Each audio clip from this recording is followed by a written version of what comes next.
చివరికి వస్తే urea supply చేసే తెలివితేటలు లేవానండి.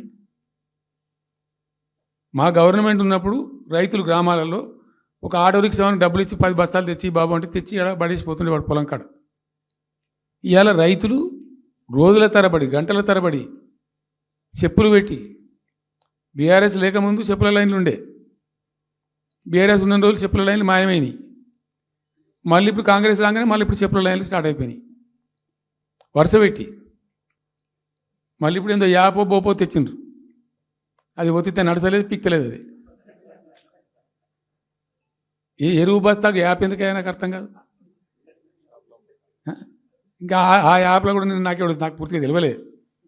నేను రాత్రి కూడా చెప్పే ఆ యాప్లో ఏముంటుందట. ఇప్పుడు నాకు పట్టుందా, అది ఎన్ని మాటలు ఇస్తారట. సపోజ్ నాకు 3 ఎకరాలు ఉంది.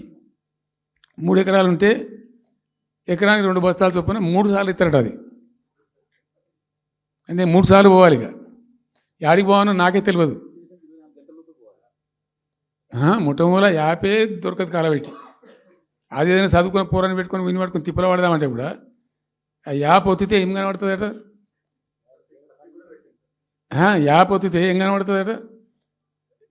ఏ గోదాంలో ఎరువులు అని చెప్తారట.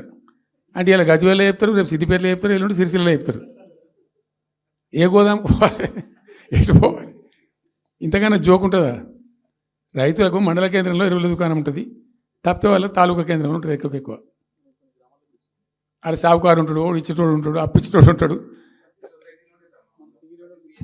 మనం బాగా విస్తరించినామా. నేను ఏమంటున్నాను, 7,100 కొనుగోలు కేంద్రాలు పెట్టినాం కదా, వాళ్ళ ఊళ్ళో పోయి కొన్నాం కదా.